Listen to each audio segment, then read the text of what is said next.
jauh tuh lemparnya.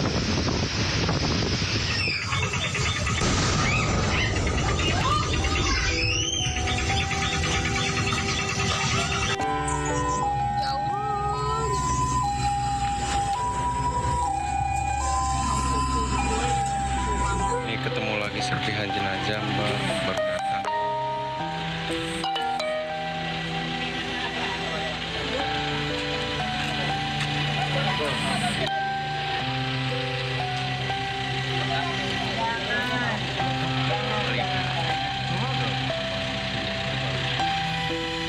Baru datang lagi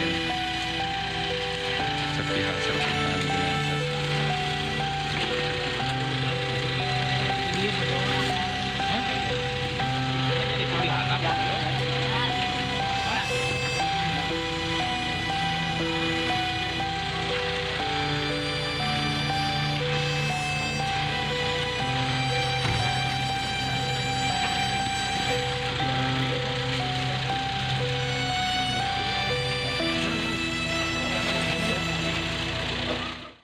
Pemirsa, 13 orang tewas dalam sebuah ledakan di tempat pemusnahan bahan peledak di Garut Selatan, Jawa Barat. 13 orang tewas saat kegiatan pemusnahan amunisi kadaluarsa yang dilakukan TNI di Desa Sagara, Kabupaten Garut, Jawa Barat. Korban tewas terdiri dari 4 anggota TNI dan 9 warga sipil. Seluruh korban dievakuasi ke RSUD Pamengpeuk, di mana aparat kepolisian dan TNI dari Kodim 0611 telah mengamankan lokasi kejadian. Ini barusan ada ketemu lagi serpihan, soalnya berangkat lagi ke sana. Dan inilah pemirsa lokasi peledakan amunisi kadaluarsa. Ini lokasinya di Desa Sagara, Kecamatan Cibalong, Kabupaten Garut, Jawa Barat.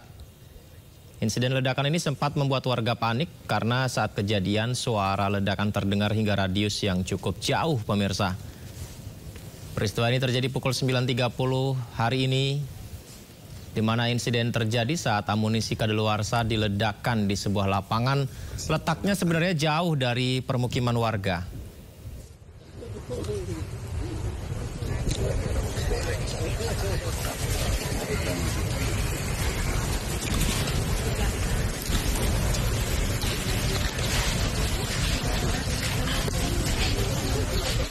Berdasarkan data sementara dari RSUD Pamengpeuk, 13 orang tewas akibat insiden ledakan saat pemusnahan amunisi tak layak pakai di Garut, Jawa Barat.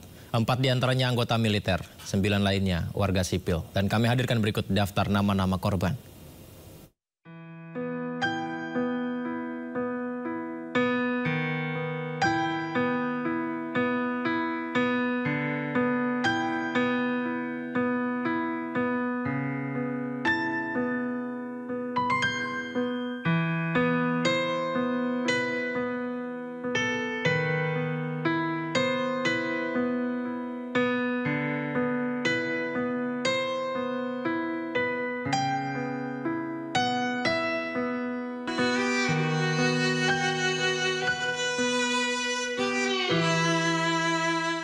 Pasca ledakan yang menewaskan 13 orang di Desa Segara, Kecamatan Cibalong, Kabupaten Garut, Jawa Barat, Gubernur Jawa Barat Deddy Mulyadi mengucapkan bela sungkawa kepada seluruh korban. Dalam media sosialnya, Deddy Mulyadi mengaku sangat prihatin dengan tragedi ledakan yang menewaskan 13 orang, terdiri dari 4 anggota TNI dan 9 warga sipil. Di samping itu, Deddy Mulyadi juga mendoakan seluruh korban meninggal dunia diterima di sisi Allah SWT. Sebelumnya 13 orang meninggal dunia atas insiden ledakan saat pemusnahan amunisi kadaluarsa terjadi di Desa Sagara, Kabupaten Garut, Jawa Barat.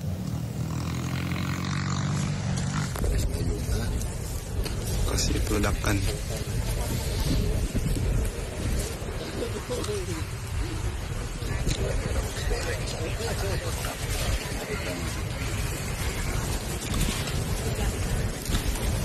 Kami, pemerintah Provinsi Jawa Barat, menyampaikan duka yang mendalam atas meninggalnya 4 anggota TNI dan 9 warga sipil dalam musibah kecelakaan pemusnahan amunisi tak terpakai di tempat pemusnahannya Desa Sagara, Kecamatan Cibalong, Kabupaten Garut.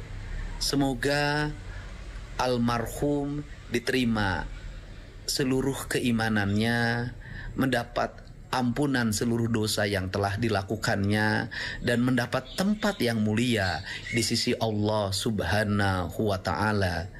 Dan semoga keislamannya diterima oleh Allah Subhanahu wa Ta'ala. Dan untuk keluarganya, semoga diberikan ketabahan atas musibah yang terjadi, dan semoga kita semua diberikan kelapangan hati untuk bersama-sama menyampaikan doa pada saudara-saudara kita yang meninggal atas musibah tersebut dengan membaca surat Al-Fatihah. Untuk membahas tragedi ledakan maut dalam pemusnahan amunisi kadaluarsa di Garut, kita akan berbincang bersama Kapuspen TNI Majen TNI Christo Mesianturi, dan kita nantikan juga bergabungnya pengamat militer Profesor Muradi. Selamat malam Pak Kapuspen. Assalamualaikum Pak, apa kabar Pak? Pak Kapuspen bisa mendengar suara saya Pak? Izin Pak. Selamat malam Pak Kapuspen. Selamat malam Mas. Baik. Pak, terima kasih banyak Pak sudah bersedia bergabung bersama kami menyampaikan informasi, karena saya sudah menyimak terus-menerus Anda menyampaikan laporan terkini Pak ya di beberapa media hingga hari ini, hingga sekarang Pak. Terima kasih banyak. Pak Kapuspen, seperti ini, sejauh ini seperti apa Pak? Masih 13 korban yang diterima laporannya Pak? Ya, kami menyampaikan rasa duka cita dan turut belasungkawa yang mendalam dari Panglima TNI, Staf dan jajaran di Mabes TNI atas gugurnya 4 orang prajurit terbaik TNI Angkatan Darat dan meninggal dunia 9 masyarakat sipil di lokasi peledakan dalam rangka pemusnahan munisi akhir atau munisi yang sudah expired oleh Gupus 3 Puspalat ya di Desa Segara, Kecamatan Cibalong, Kabupaten Garut hari ini gitu ya. Dan sampai detik ini kami baru menerima informasi 13 tadi yang meninggal dunia, 4 adalah prajurit TNI Angkatan Darat dan 9 orang adalah masyarakat sipil di wilayah tersebut. Dan malam ini dan 13 orang ini sudah dibawa atau dievakuasi ke RSUD Pamempek untuk pelaksanaan autopsi dan pemulasaran jenazah. Untuk 4 orang prajurit TNI AD nanti akan disemayamkan di Gupusmu 3 Puspalat, dan kemudian untuk masyarakat sipil akan dikembalikan kepada keluarganya untuk dimakamkan dengan dibantu oleh aparatur negara setempat sesuai dengan agama dan kepercayaan masing-masing. Dan kita masih terus mengamankan atau mensterilisasi tempat kejadian perkara sehingga tidak ada masyarakat berdekat atau prajurit TNI AD yang berdekat lagi, sampai tempat itu betul-betul dinyatakan steril dan aman gitu ya. Dan nanti tim investigasi akan bekerja untuk menyelidiki apa penyebab dari musibah ini ya. Apakah protap atau prosedur tetap atau SOP Standard Operating Procedure sudah dikerjakan sesuai dengan tahapan-tahapan dalam rangka pemusnahan amunisi ini atau belum? Atau jika sudah dikerjakan, kenapa masih terjadi musibah? Mungkin ada temuan-temuan baru yang perlu kita updating untuk memperbaiki, untuk melengkapi SOP yang sudah ada. Sehingga di kemudian hari nanti tidak lagi terjadi kejadian-kejadian atau korban-korban seperti ini lagi. Nah, itu kira-kira yang bisa kita sampaikan ada perkembangan pada malam hari ini, gitu Mas. Terima kasih banyak Pak informasinya. Tapi begini Pak Kapuspen, sebelum kita update terkini mengenai musibah ini Pak, kami menerima beberapa gambar yang kami dapatkan baik dari warga di lokasi ataupun dari media sosial dan juga tim kami di lapangan. Ada ketika itu diledakkan, api membumbung tinggi, dan ketika itu prajurit ada yang mengamankan diri di bawah tanah Pak. Apakah memang prosesnya itu membangun sumur dulu di 2 titik untuk diledakkan, atau seperti apa sih Pak? Kalau izin Pak, ingin tahu seperti apa lengkapnya? Ya, teknis detail itu kan yang sangat mengetahui adalah tim Puspat, Pusat Pasukan Angkatan Darat ya. Jadi kami saja yang prajurit infanteri gitu ya, tidak mengetahui tentang teknik detail itu gitu. Mereka lah yang tahu tentang bagaimana sih pengamanan munisi ini gitu ya. Berapa banyak sih lubang yang harus dibuat, berapa kedalaman lubangnya, berapa jumlah munisi yang harusnya ditaruhkan dalam satu lubang. Nah, nanti itulah yang akan dicari tahu oleh tim investigasi tadi untuk meyakinkan apakah standard operating procedure itu atau protap-protap tadi sudah dikerjakan atau belum? Nah, itu. Kalau memang sudah, kenapa sih masih bisa terjadi musibah seperti ini? Bahkan kepala gudang munisinya, yaitu Kolonel CPL Antonius Hermawan, yang kebetulan adalah rekan kami satu angkatan, bisa gugur juga dalam masa tugas ini. Sehingga perlu ada evaluasi mendetil ya, kenapa masih bisa terjadi gitu ya. Termasuk kenapa ada 9 orang warga sipil yang juga ikut jadi korban di situ gitu ya. Nah ini kan yang perlu pendalaman lebih detail ke depan. Kalau memang seperti gambar ini ada ledakan yang besar, nama juga pemusnahan munisi. Munisi kan ada macam-macam. Ada yang munisi kaliber kecil, ada munisi kaliber besar. Munisi kaliber kecil itu apa aja sih? Oh, misalnya munisi pistol 9 mm, kemudian munisi SS1 misalnya 5,56 mm, munisi 7,62 mm. Nah, yang besar kayak apa? Misalnya mortir kan itu ya, yang punya daya ledak yang cukup besar dan luas. Nah, tentunya hal-hal itu sudah menjadi pertimbangan dari tim Puspat. Oh, tempat ledakannya harus jauh dari masyarakat umum, karena kan harus ada jarak keamanan, nah gitu ya. Dengan jumlah munisi sekian banyak itu yang digabungkan untuk dimusnahkan kan pasti akan menemukan daya ledak yang cukup besar. Nah, tentunya itu yang nanti akan diselidiki secara teknis oleh tim investigasi tadi dalam rangka kita updating SOP-nya, protapnya, ya apabila memang sudah dikerjakan, atau memang ada prosedur yang memang tidak dikerjakan sehingga terjadilah musibah ini. Nah, itu nanti akan didalami, Mas. Karena kalau kita lihat dari gambarnya nih Pak, memang SOP sepertinya memang berupaya maksimal dijalankan, akan tetapi kan lokasi sangat luas ya Pak ya. Dan sepertinya ketika lalu lalang petugas TNI yang akan menuju ke titik ledakan, dilihat warga dan rasa penasaran warga ini tinggi nih Pak Christomey. Nah ini bagaimana antisipasinya Pak? Sehingga ya ada masyarakat sipil yang menjadi korban juga sampai saat ini Pak.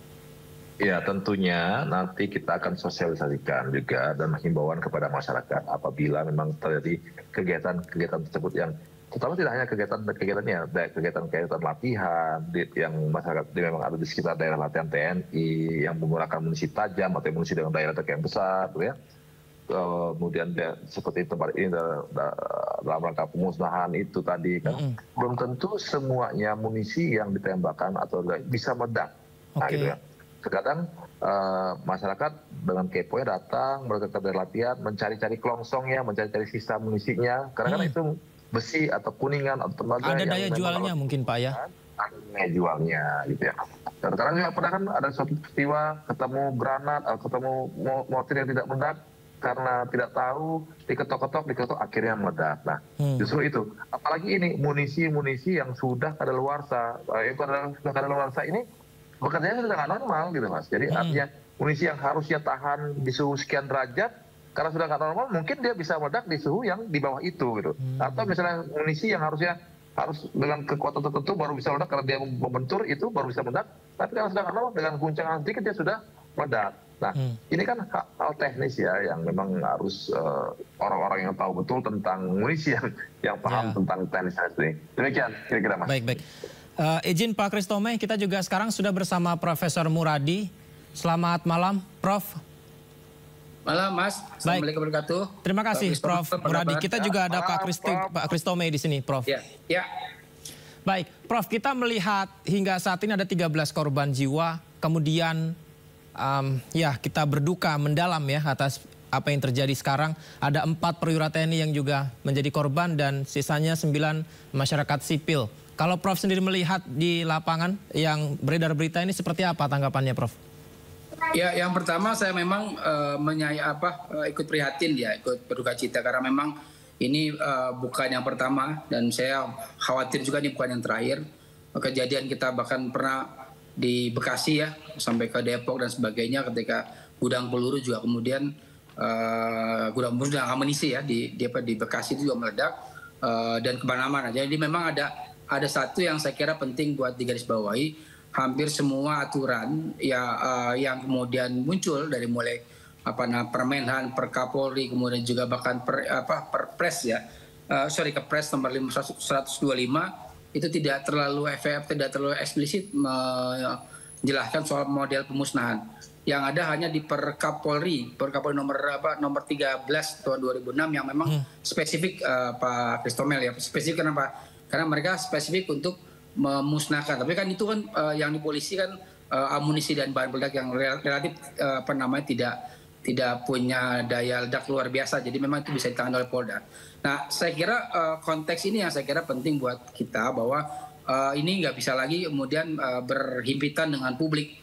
Kalau dalam pendekatan kualifikasi internasional kan jarak antara tempat amunisi, kemudian tempat pemusnahan dan sebagainya itu antara 30 sampai 50 kilo dari perumahan ataupun kampung terdekat warga sipil ya seperti. Jadi memang ini juga unik karena memang tadi ya seperti Pak Christomel bahwa warga kita kan curiosity tinggi ya, pengen tahunya tinggi, mereka malah bukannya kemudian menghindar, mereka mendekat dan sebagainya. Itu juga salah satu kemudian SOP, kemudian prosedur yang memang pada akhirnya menjadi pekerjaan rumah yang serius ini buat tata kelola bahan peledak dan senjata api begitu.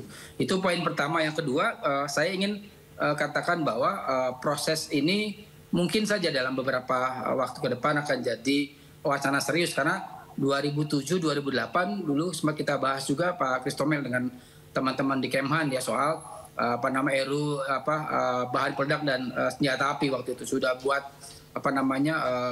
naskah akademik dan sebagainya. Tapi habis itu tidak muncul lagi sampai hari ini.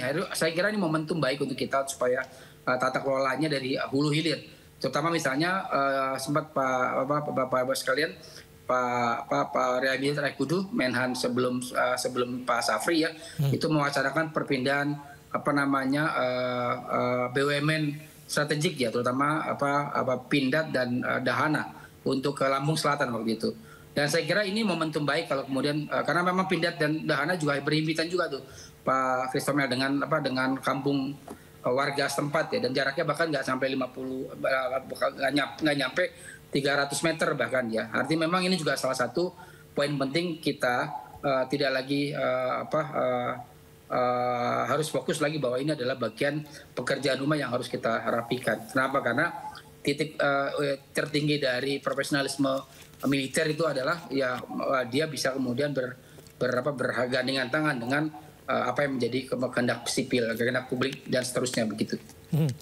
Prof. Muradi, instrumen hukum yang tepat seperti apa agar ketika ada upaya prosedur sebenarnya sudah tepat tapi curiosity dari masyarakat yang sangat tinggi ini bisa terhindarkan dan tidak ada korban lagi, Prof? Ya, yang penting sebenarnya kan ketegasan dari aparat keamanan ya, baik polisi maupun TNI ya. Karena memang sampai hari ini kenapa publik bisa masuk kan karena memang ada SOP yang bahasa dari Pak Christomel dilanggar atau SOP yang kemudian tidak diikuti. Itu poin pertama ya. Yang kedua memang harusnya ada lapisan berlapis ya. Jadi misalnya katakanlah 10 kilo pertama, 10 kilometer kedua dan seterusnya ada tahapan yang kemudian mereka tidak bisa masuk. Nah ini penting kenapa? Karena ini bukan lagi barang mainan atau barang hal yang memang normatif yang memang bisa kita diskusikan simpel, karena ini sangat sensitif dan saya kira ini menjadi pintu masuk buat banyak pihak untuk kemudian menggunakan untuk kegiatan yang aneh-aneh. Kalaupun itu kemudian pada akhirnya misalnya masyarakat sipil bisa masuk sampai pada level area kurang dari 1 kilo atau bahkan ya kurang dari 1 kilo dari tempat pemusnahan. Itu poin kedua. Poin ketiga yang penting juga saya kira ini perlu kemudian diatur secara detail tersendiri kalaupun memang nanti undang-undangnya rumit ya untuk kemudian dibahas karena mungkin ada tahapan. Misalnya bisa melalui Permenhan ataupun bisa dengan teman-teman Polri untuk kemudian bersama-sama membangun pusat atau tempat yang memang jauh lebih aman, lebih bisa kemudian terukur secara utility-nya. Nah, yang ketiga, yang penting juga saya kira ini penting kenapa? Karena buat saya ini bukan situasi yang menarik. Kenapa? Karena ini menjadi situasi yang sebenarnya memprihatinkan. Kenapa? Karena posisi dari teman-teman TNI maupun Polri dalam posisi yang sangat baik di mata publik gitu. Ini kan saya kira Pak Christomel jauh lebih paham bagaimana kemudian menjaga supaya ini tetap hubungan antara Polri tentara dengan publik jauh bisa lebih baik gitu. Karena apalagi kalau diganggu dengan yang seperti ini kan saya kira menjadi salah satu yang tidak cukup baik ke depannya begitu. Siap. Pak Kapuspen, izin silakan ditanggapi Pak. Ya, artinya kalau tadi disebut oleh Prof. Muradi tentang aturan, kan Permenhan itu mengaturnya secara umum, kemudian di bawah itu ada pucuk NIS-nya atau buku pucuk teknis dari tim Puspalat sendiri bagaimana pemusnahan amunisi. Nah, dari bujuk listrik juga ada lagi protap-protap, namanya prosedur tetap tadi yang sudah saya bahas sebelumnya, yang secara detail mengatur teknis. Oh, kalau mau naik mobil itu harus pertama adalah buka pintu. Setelah buka pintu, duduk di kursi, masukkan kuncinya, dia ada di sebelah. Nah, itu kira-kira contoh namanya protap, prosedur tetapnya. Apakah langkah-langkah tadi itu sudah dilakukan atau belum, gitu ya. Nah, nanti ini akan dilihat oleh tim investigasi ya. Kemudian tadi ada usaha bagus oleh juga dari Prof. Muradi mengenai tentang peletakan tempat. Itu juga sudah pernah kita bicarakan. Contoh adalah pada saat kejadian misalnya yang di Bekasi gudang munisi yang meledak pada tahun yang lalu misalnya gitu kan. Itu adalah pemindahan gudang munisi dari Cakung menuju ke Bekasi yang zaman itu tahun 2001 misalnya di Bekasi itu masih daerah antah berantah yang tak ada orang di situ. Gitu. Dengan adanya gudang dibangun oleh infrastruktur TNI di sana, kehidupan perekonomian mulai berjalan, masyarakat mulai merambat mendekat. Nah, ini kan tentunya harus ada juga koneksitasnya dengan rencana umum tata ruang wilayah dari pemerintah daerah sendiri untuk mana sih daerah-daerah yang boleh dibangun perumahan dan tidak. Ya. Kalau nggak, kemanapun kita pergi nanti, tempat itu akan juga mepet kepada tempat-tempat yang memang digunakan oleh TNI buat ASEAN. Sebagai contoh, misalnya dulu di Batulan kami juga jauh dari mana-mana, sampai hari ini ternyata sudah ada perumahan menempel di dinding dari batalion. Nah, ini jadi problema yang memang perlu kerjasama ya antara pemerintah daerah, TNI, kemudian aparat terkait yang memang punya kewenangan untuk memberikan perizinan, gitu ya.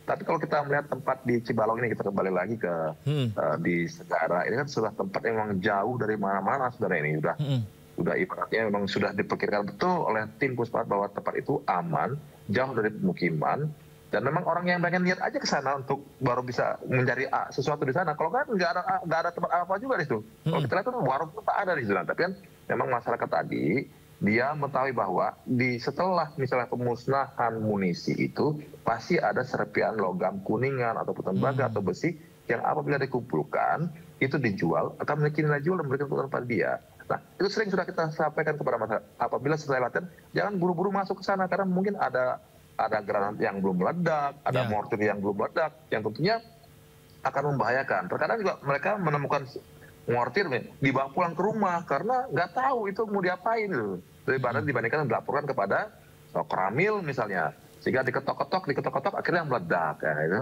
Yang hal-hal seperti ini yang perlu sosialisasi dan memang perlu publikasi kepada masyarakat. Apa yang boleh dilakukan dan apa yang tidak boleh dilakukan, sehingga kalau dia mengikuti prosedur itu tidak akan membahayakan dirinya. Demikian kira-kira, Mas. Seperti di Cibalong ini yang kita lihat bersama-sama, sebenarnya lapangannya juga sangat luas dan jauh dari permukiman, tapi bisa saja kalau ini tidak ada aturannya malah ada pemukiman penduduk di sana ke depannya ya Pak Kristomi.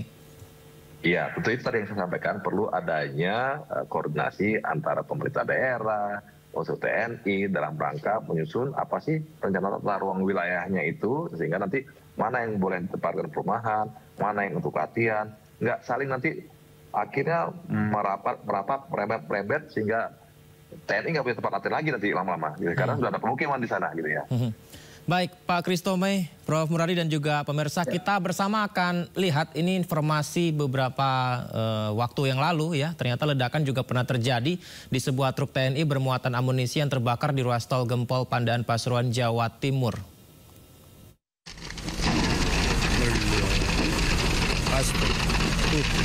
Mobil apa itu, Pak? Kurang tahu, Pak. Kurang tahu juga. Ledakan terjadi beberapa kali ketika truk TNI yang berisi amunisi dan bahan peledak terbakar di Jalan Tol Gempol Pasuruan kilometer 772-774 Desa Winong, Kecamatan Gempol, Kabupaten Pasuruan. Macet total. Agar api tidak menyambar ke kendaraan lain, arus lalu lintas dari arah Gempol menuju Pandaan dan Probolinggo sempat ditutup sementara. Akibat peristiwa ini, sejumlah anggota TNI mengalami luka-luka dan langsung dievakuasi warga ke Rumah Sakit Bayangkara Porong, Sidoarjo. Ya takut, masalahnya ada ledakan itu. Keras ya? Keras, gak berani mendekat. Mobil apa ini, Pak? Kalau mobilnya tentara. Saya sendiri kurang tahu. Tapi ya dengar sama omongan orang itu ya mobil tentara ABRI. Tapi nggak ada korban, Pak ya? Ada korban ada. Oh. Dari pihak aparat. Oh. Aparatnya itu.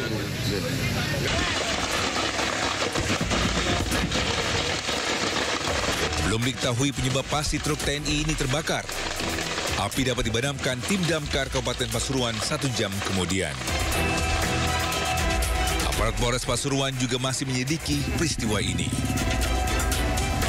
Dari Pasuruan, Jawa Timur, Jaka Samudra, iNews melaporkan. Ya, kita lanjutkan dialog kita bersama dengan Pak Kapuspen dan juga Prof. Muradi. Pak Kapuspen, ketika membawa amunisi yang tentu sangat berbahaya, seperti tadi disampaikan mungkin granat atau mortir yang kadaluarsa dan harus dimusnahkan, ini berarti sangat beresiko ya Pak ya? Artinya SOP harus semakin diperketat di ke depan ya Pak ya? Ya tentu tadi Mas, makanya kan saya sudah di awal, apakah protap-protap tadi atau SOP tadi sudah dikerjakan belum tahapan-tahapannya?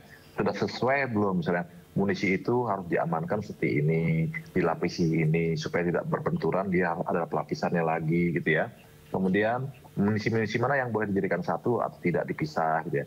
Nah itu kan ada prosedur-prosedurnya gitu ya, yang memang diketahui betul oleh tim Pusat Pelatihan Angkatan Darat gitu ya.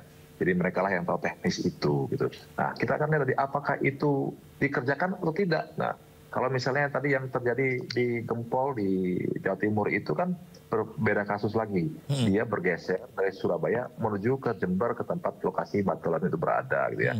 Dan menggunakan truk. Nah, nanti kita lihat kenapa sih itu bisa terjadi. Apakah percikan api itu timbul dari misalnya memang dari tempat munisi itu sendiri atau dari kendaraannya atau dari faktor lain. Nah, ini yang lagi investigasi masih menyelidiki itu. Nah, jadi kita belum bisa menyimpulkan apa penyebab itu sendiri gitu. Dan untuk truk yang di videonya disiarkan itu Mas.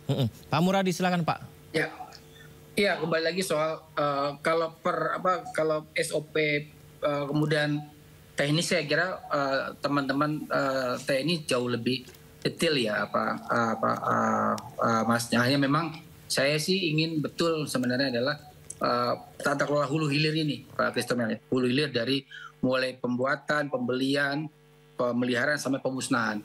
Yang kalau kita mau detail misalnya dari serangkaian aturan memang belum bisa dikatakan pada hilirnya ini yang kemudian ketika dia expired itu seperti apa. Makanya saya selalu meyakini betul bahwa perlu ada tata kelola di sini. Kenapa? Karena ini barang ini meski sudah expired tadi ya sama yang Pak Krisma sendiri bahwa akan mungkin saja dia tiba-tiba meledak dalam posisi yang sebenarnya tidak bisa lagi dikendalikan dan sebagainya. Itu poin pertama itu. Yang kedua, kalaupun kemudian misalnya perlu tata kelola, ya tata kelolanya adalah lebih ke soal aturan yang lebih di atasnya. Kalau tadi SOP sudah, Permenhan sudah, per Panglima sudah misalnya, maka di level atasnya adalah undang-undang. Nah kan sini sudah ada Kepres 125 ya, tahun 19 sudah ada, tapi memang akan penting misalnya kalau kemudian secara legal detailnya adalah diatur oleh undang-undang. Tapi sebelum itu saya menginginkan sebenarnya membayangkan teman-teman di Mabes TNI dan juga Keman itu kemudian mempertimbangkan betul misalnya dua opsi Pak Kristomel. Opsi pertama misalnya apakah kemudian memang mensteril tempat itu. Jadi memang akan ada misalnya yang paling detail misalnya ada penggeseran warga. Jadi ada radius sekian kilo warga kemudian dipindahkan dan sebagainya. Atau yang kedua adalah cari tempat baru Pak. Karena betul ada RT RW-han itu sudah ada sebenarnya. Tapi betul irisan antara RT RW-han dengan RT RW yang dikelola teman-teman Pemda dan Kemdagri katakanlah itu juga dalam posisi yang kemudian tumbukan. Di satu sisi kemudian misalnya tadi ya sampaikan Pak Kristomel ada sudah kosong tapi kemudian memang ada waktunya Pak Kristomel. Jadi ketika memang sudah mulai ramai ya teman-teman di TNI harus mempertimbangkan betul untuk kemudian mencari tempat baru. Karena itu adalah bagian dari RT RW-han tadi. Jadi atau yang kedua adalah memang membatasi ruang. Jadi memang sudah kemudian secara tegas wilayah ini adalah wilayah untuk tata kelola di bidang pertahanan. Nah ini yang saya kira saya belum melihatnya sebagai satu niat baik yang clear ya. Mudah-mudahan sih ini jadi tempat yang baik, momen yang baik untuk kemudian sama-sama mempertimbangkan kedepannya seperti itu gitu. Baik, mudah-mudahan ini benar-benar menjadi peristiwa terakhir dan kami juga berterima kasih banyak kepada Pak Kapuspen yang ketika peristiwa ini terjadi terus-menerus menginformasikan kepada warga tentang perkembangan terkininya. Terima kasih Pak Kapuspen dan juga Pak Muradi. Selamat malam, sehat selalu Bapak-bapak. Terima kasih Pak Kristomel. Terima kasih. Lagi sukses selalu. Ya, kalau kita ingat pemirsa, peristiwa ledakan di lokasi amunisi milik TNI ini memang bukan kali pertama terjadi. 30 Maret 2024, peristiwa ledakan amunisi terjadi juga di gudang amunisi daerah atau Gud Murah Pangdam Jaya Ciangsana Bogor milik Batalion Artileri Medan Kodam Jaya.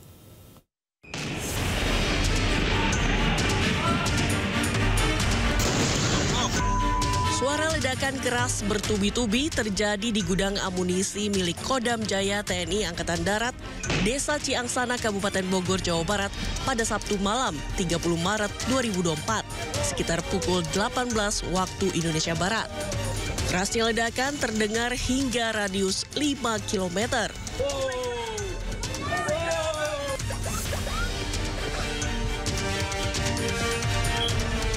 Hingga 1 jam lebih, ledakan beruntun terus terjadi, membuat ratusan warga yang tinggal di perumahan kota wisata dekat lokasi gudang memilih keluar dari rumah dan menjauh. Selain memicu kepanikan warga sekitar, kerasnya ledakan terdengar hingga Kelurahan Cikiwul, Bantar Gebang, Bekasi. Warga berkumpul di jalan dan sebagian memilih mengungsi dan memindahkan kendaraan khawatir kondisi makin memburuk. Dalam keterangan pihak TNI Angkatan Darat, ledakan gudang amunisi berasal dari reaksi kimia dari gesekan amunisi kedaluarsa di gudang 6. Total ada sekitar 160.000 amunisi tersimpan di gudang tersebut yang merupakan pengembalian dari berbagai wilayah di Jakarta. Dan gudang amunisi nomor 6 itu berisi munisi-munisi yang sudah kadaluarsa dan pengembalian dari berbagai satuan yang dilayani oleh Kodam Jaya di seluruh wilayah Jakarta ini, dan berkisar sekitar ada 160.000 jenis.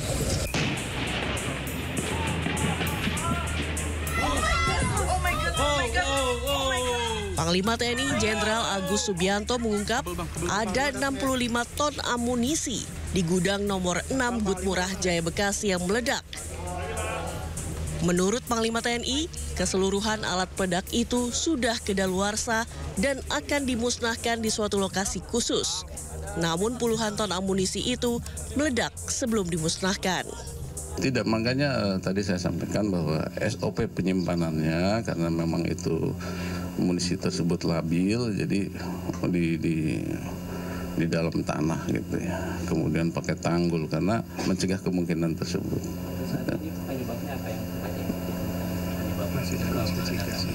Ya masih dicari penyebabnya. Tapi untuk penyebab kemungkinan yang tadi saya sampaikan itu dari gesekan karena labil tersebut ya. Pak, di gudang nomor 6 itu ada berapa jenis amunisi itu Pak? Jenisnya apakah semua MKK atau MKB atau secara? Ada MKK dengan MKB. Jadi seluruhnya ada berapa ton? 65 ton tonasenya. Sementara itu, Kepala Staf TNI Angkatan Darat Jenderal TNI Maruli Simanjuntak mengatakan akan melakukan evaluasi menyeluruh untuk mengetahui penyebab meledaknya amunisi tersebut. Secara keamanan kita kan sudah cukup bagus. Nanti kita lihat lagi lah. Mungkin itu dari segi gangguan, apa resiko-resiko lain kita akan evaluasi. Salah satu izin perihal untuk senjata yang udah expired ini, sejatinya kalau misalkan itu masih amunisi yang udah expired ini, sejatinya kalau misalkan masih dipaksakan buat dipakai itu risikonya seperti apa sih Pak? Bahaya, itu kan bisa meledak di laras, yang gitu, yang munisi-munisi kecil bisa meledak pada saat perjalanan dan segala macam lah, kira-kira begitu. Panas juga ya? Termasuk lah, karena memang kondisinya memang sudah 10 tahun misalnya, sudah kondisi rusak lah. Akibat ledakan di gudang amunisi milik Kodam Jaya Ciangsana Kabupaten Bogor, 135 KK di sekitar lokasi ledakan mengungsi. Data dari pihak Tagana, total pengungsi saat itu mencapai 400 jiwa. Kerasnya ledakan dari lokasi bahkan sempat membuat warga trauma.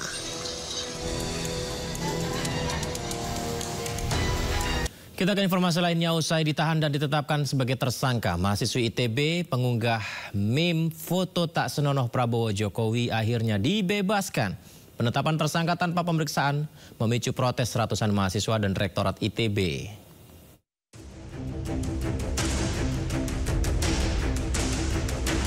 Usai 5 hari ditahan di Bareskrim Polri, mahasiswi ITB SSS pengunggah meme adegan tak senonoh Presiden Prabowo dan Presiden ke-7 RI Joko Widodo akhirnya dibebaskan. Penahanan ditangguhkan atas permohonan tersangka, orang tua, dan kampus ITB. Penangguhan penahanan ini diberikan oleh penyidik tentunya mendasari yaitu pada permohonan dari tersangka melalui penasehat hukumnya ya, serta dari orang tuanya. Juga berdasarkan atas itikat niat baik dari tersangka dan keluarganya untuk memohon maaf karena telah terjadi kegaduhan. Juga permohonan maaf ditujukan kepada Bapak Prabowo dan Bapak Jokowi serta kepada pihak ITB di mana yang bersangkutan sangat menyesal dan tidak akan mengulangi perbuatannya. Sebelumnya, sebuah meme adegan tak senonoh Prabowo Jokowi diunggah di sebuah akun media sosial X dan memicu kehebohan. Meme tersebut diposting SSS, mahasiswi semester 2 Fakultas Seni Rupa dan Desain FSRD ITB. Motif awalnya diduga sebagai ungkapan kekecewaan atas isu yang beredar. Tanpa pemeriksaan awal, SSS langsung dijemput di rumah kosnya di Bandung, ditetapkan tersangka dan ditahan sejak 6 Mei 2025. Atas penahanan tersangka, pihak kampus ITB menuntut SSS dibebaskan. Orang tua tersangka juga telah datang ke ITB untuk meminta maaf. Saya kira ini sangat penting buat kita semua. Dan juga kami sangat mengharapkan tentu saja kebijaksanaan dari berbagai pihak untuk melihat situasi ini juga lebih tenang sehingga semua masalah ini bisa diselesaikan dengan baik. Tak hanya pihak rektorat, keluarga mahasiswa ITB juga menuntut polisi membebaskan rekan mereka. Tim Liputan iNews melaporkan. Beralih ke informasi lain, pemirsa, libur panjang perayaan Waisak ribuan kendaraan mulai kembali ke Jakarta dari kawasan Puncak Bogor, Jawa Barat. Sistem satu arah diterapkan pihak kepolisian sejak siang tadi. Ya, inilah yang terjadi, kepadatan kendaraan dari Jakarta menuju Puncak di Gadok Ciawi, Bogor. Dan informasinya sudah mulai terurai sejak sore tadi. Sistem rekayasa lalu lintas berupa one way atau satu arah jalur Jakarta Puncak diterapkan lebih cepat dari prediksi awal. Hal ini dikarenakan antrian panjang kendaraan dari Puncak menuju Jakarta sebelumnya sudah terjadi hingga mencapai arah Cianjur. Volume kendaraan dari Puncak menuju Jakarta melonjak sejak pagi tadi karena arus balik warga yang liburan dari berwisata. Ini kami memang masih memberlakukan sistem rekayasa satu arah dari Jakarta menuju Puncak atau satu arah ke atas. Memang untuk situasi arus yang akan menuju ke Puncak memang sudah mulai berkurang, maka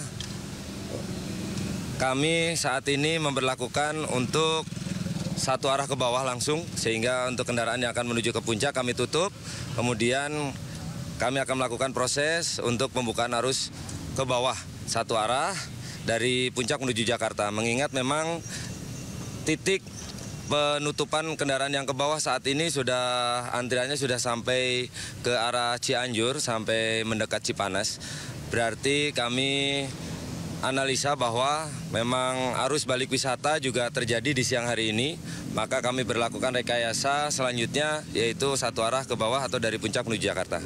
Begitu. Sebelumnya kemacetan panjang terjadi, pemirsa, dari Simpang Gadok menuju ke Puncak.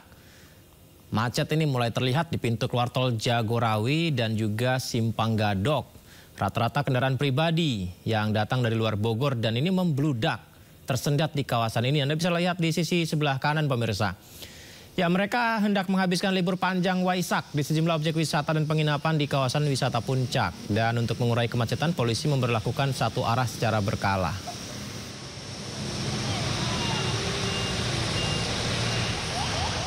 Apakah malam ini kembali macet lagi? Kita akan lihat situasi terkini di kawasan Simpang Gadok. Ada Jessica Winoto. Selamat malam Jessica, mungkin pantauan Anda bagaimana? Apakah sudah lancar? Karena kami dengar pagi tadi sangat padat di Simpang Gadok, Jessica.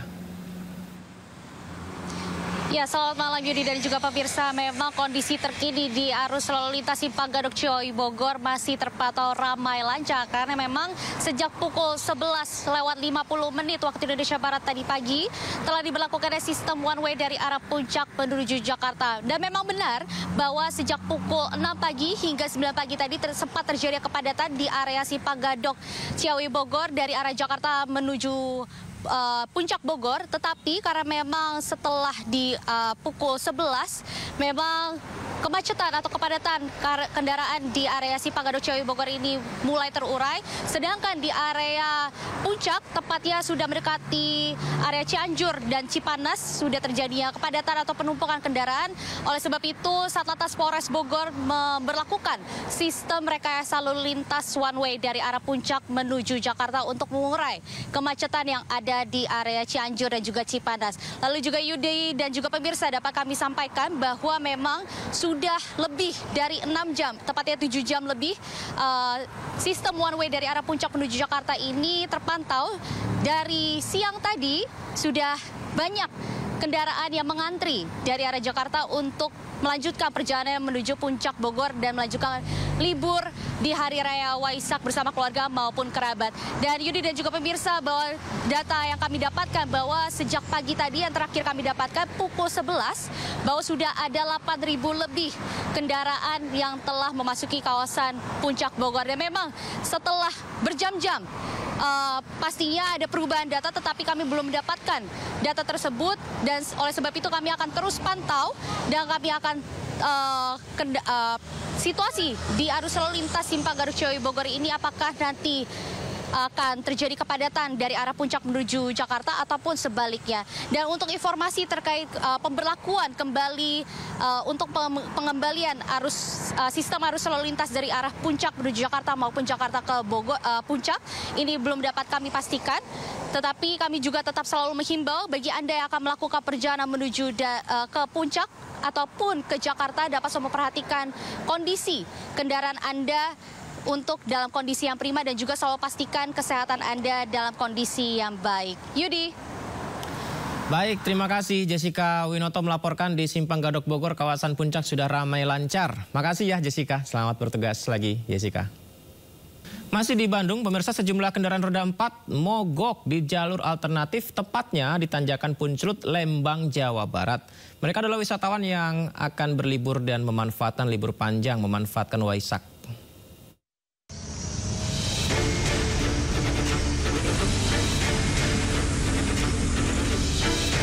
Tak hanya satu, sejumlah kendaraan roda 4 alami mogok saat melewati kawasan Tanjakan Punclut, Lembang, Jawa Barat.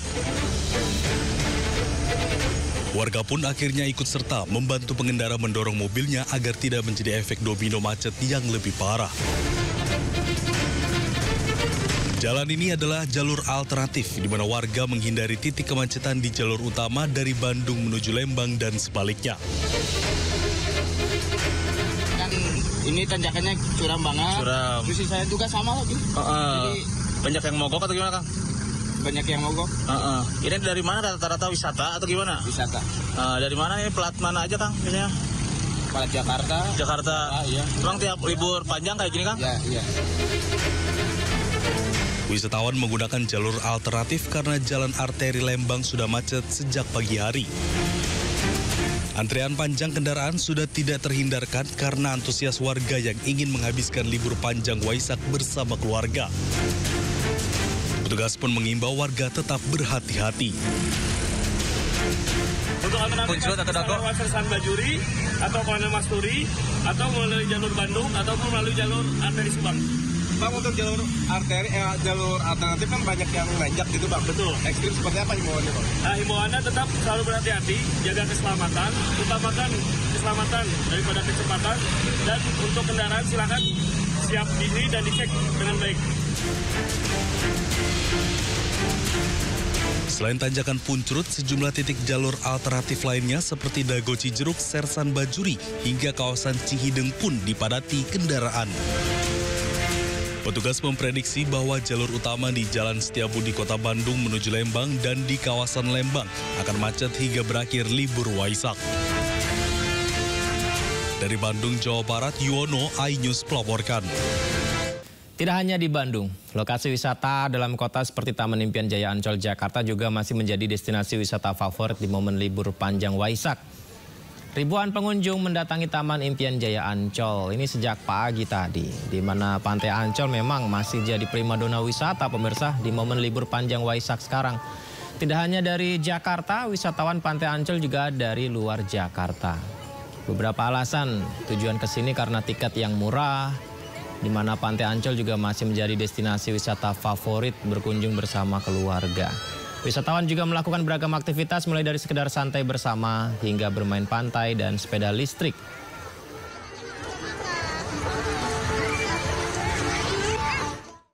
Pemirsa, ribuan umat Buddha dari berbagai daerah ikut prosesi puncak Waisak di Candi Mendut, Magelang. Umat Buddha berdatangan untuk berdoa dan menjalani ritual pradaksina dengan mengelilingi Candi Mendut sebanyak 3 kali, seperti yang kita saksikan ini. Umat lalu mengikuti rangkaian Waisak yang dipusatkan di Candi Mendut dan Candi Agung Borobudur. Setelah berdoa, umat menggelar arak-arakan dari Candi Mendut ke Candi Borobudur pukul 2 siang tadi. Ya, pemirsa, peringatan Trisuci Waisak tahun ini bertema tingkatkan pengendalian diri dan kebijaksanaan mewujudkan perdamaian dunia.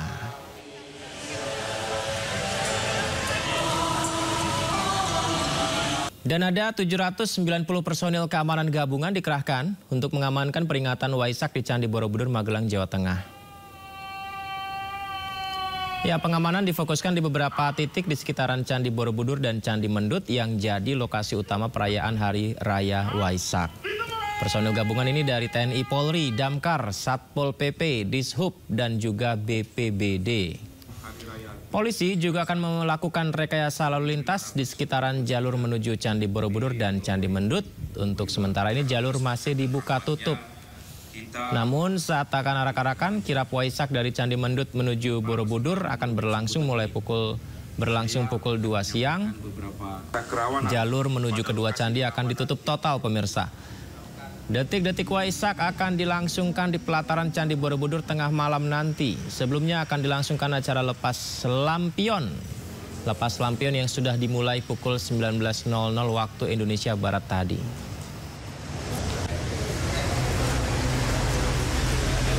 Ratusan umat Buddha menggelar doa bersama Waisak di Yayasan Buddha Zuci Indonesia Jakarta. Kemudian di Surabaya, Jawa Timur, doa bersama umat Buddha diawali dengan kebaktian Mahayana.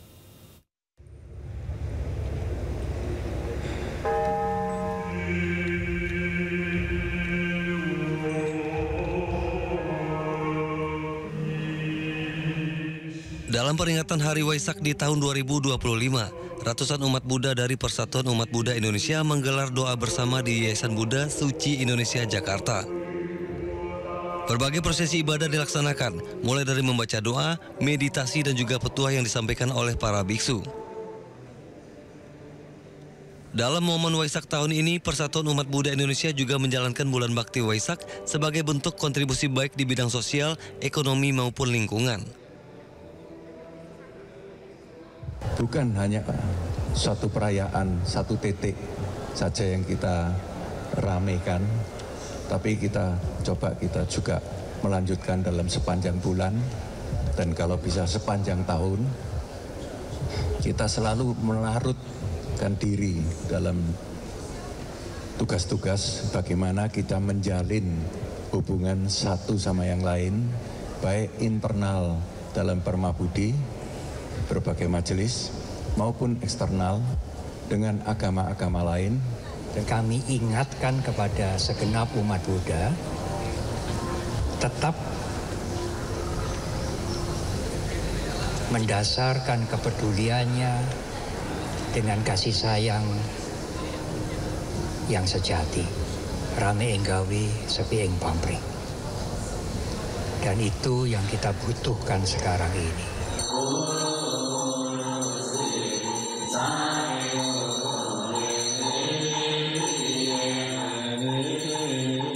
Sementara itu di Surabaya, Jawa Timur, ratusan umat Buddha juga menggelar doa bersama di Vihara Budayana Dharmawira Center Surabaya.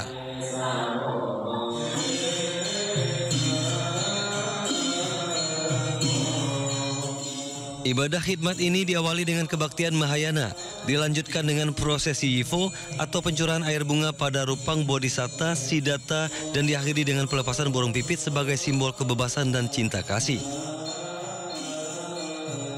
Pesannya adalah kita harus saling toleransi, saling berdampingan, saling menghargai kepada sesama manusia, sesama umat beragama. Jangan sampai ada perselisihan yang berkelanjutan atau mungkin perselisihan yang sangat besar.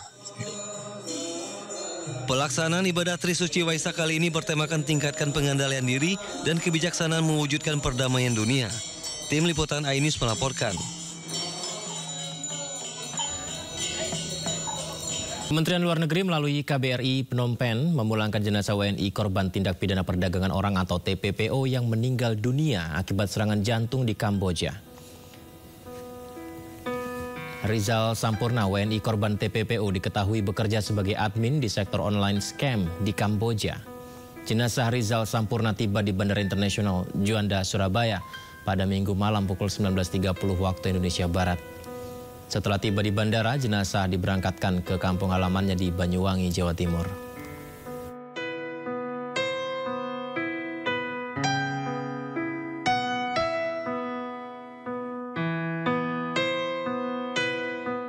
Pemirsa, pemerintah akan menindak tegas premanisme berkedok ormas yang kerap meresahkan dan mengganggu iklim investasi. Pemerintah membentuk Satgas Terpadu Operasi Penanganan Premanisme dan Ormas Meresahkan.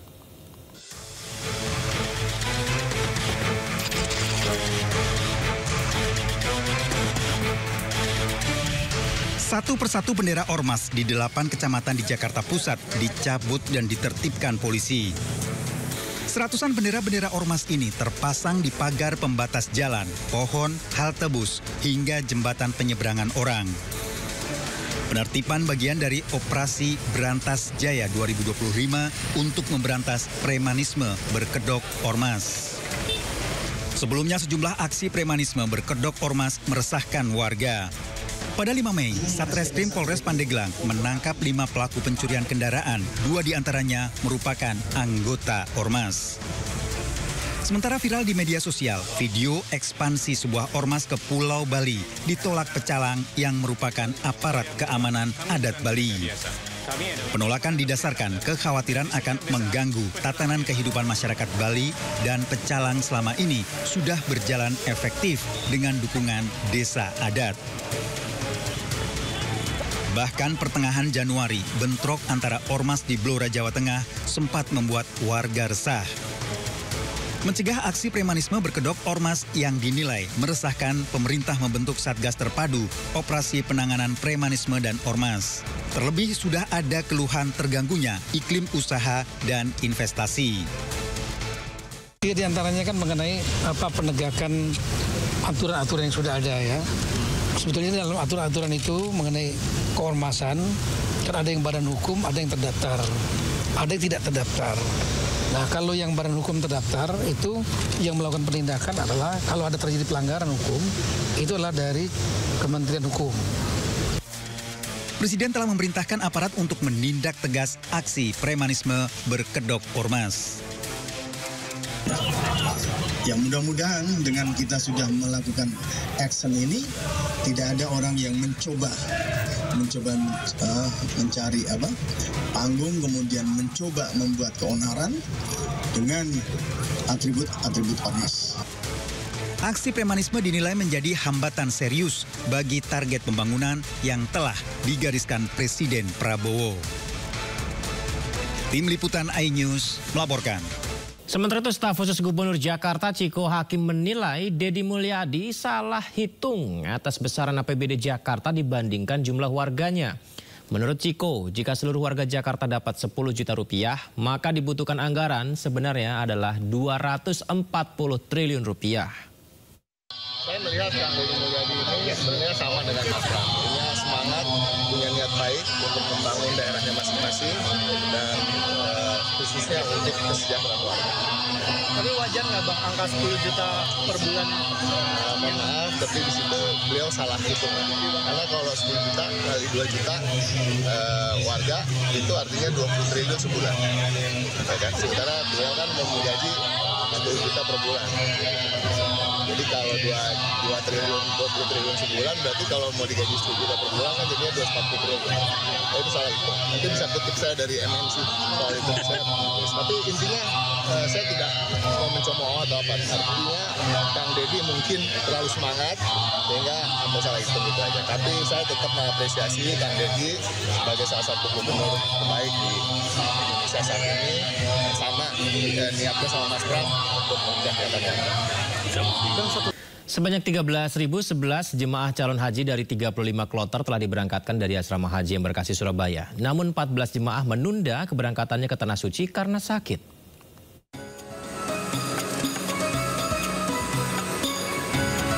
13.011 jemaah calon haji dari 35 kloter telah diberangkatkan ke Tanah Suci dari Asrama Haji Embarkasi Surabaya, Jawa Timur. Pemberangkatan jemaah calon haji dilakukan di Hall Bir Ali, Asrama Haji Embarkasi Surabaya. Masing-masing kloter yang diberangkatkan berjumlah 380 jemaah calon haji. Dari total 35 kloter yang telah berangkat, masih ada 14 jemaah calon haji yang menunda keberangkatannya. Rinciannya, 7 calon haji sakit dan masih dirawat di Rumah Sakit Haji Surabaya, dan 7 calon haji lainnya merupakan pendamping calon haji yang sakit. 13.011 jamaah sampai kloter 35 hari ini. Pak, untuk jemaah ini penuh atau ada yang open seat? Ada yang open seat karena sakit. Sakitnya apa kita, Pak? Sakitnya ya kebanyakan sakit karena tua ya, karena gula darah, karena tensi, karena jantung ya. Sakitnya orang tua. Sementara itu, 4 kloter jemaah calon haji lainnya sudah tiba di Asrama Haji Embarkasi Surabaya yang berasal dari Lumajang dan Bondowoso. Dari Surabaya, Yuda Prawira, iNews melaporkan. Tiba di kota Mekah, Arab Saudi, jemaah calon haji asal Indonesia langsung melaksanakan ibadah umroh wajib di Masjidil Haram. Umroh wajib ini sebagai bagian dari rangkaian ibadah haji.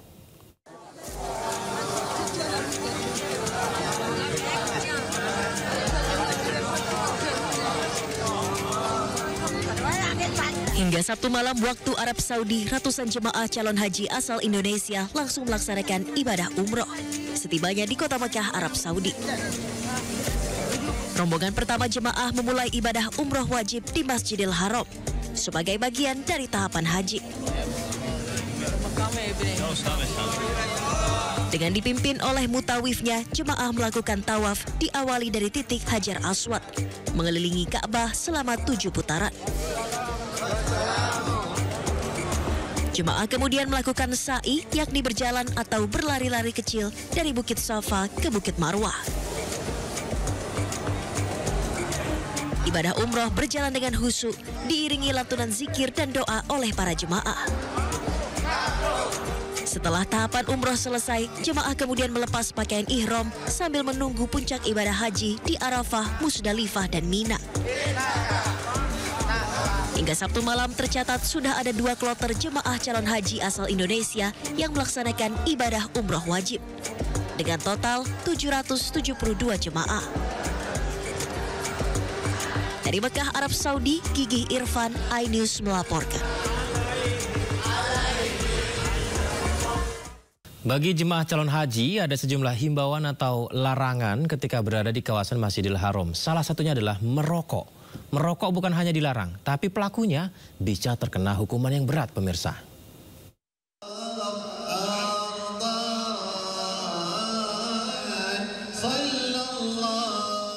Ada sejumlah larangan bagi jemaah calon haji saat berada di kawasan Masjidil Haram. Pertama, jemaah calon haji Indonesia diingatkan agar tidak merokok selama menjalankan ibadah di Masjidil Haram. Ada hukuman berat bagi jemaah yang merokok di Masjidil Haram.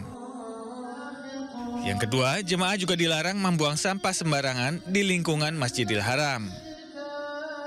Ketiga, jangan sembarangan memungut benda tercecer di kawasan Masjidil Haram karena akan terekam oleh kamera pengawas atau CCTV. Jika melihat benda tercecer, jemaah bisa menghubungi askar atau polisi setempat. Himbauan kepada jamaah agar jamaah itu jangan pernah sekali-sekali merokok. Merokok di lingkungan Masjidil Haram, Masjidil Nabawi, apalagi sampai di dalamnya. Ini bukan hanya diberikan denda, tapi juga ada hukuman selama 6 hari bagi jamaah atau petugas juga yang melanggar itu. Yang keempat, jangan membentangkan tanda-tanda kelompok atau spanduk. Tindakan tersebut sangat dilarang oleh otoritas tempat. Terakhir, jangan berkerumun terlalu lama karena akan langsung didatangi oleh pihak keamanan. Dari Mekah, Arab Saudi, Gigi Irfan, iNews melaporkan.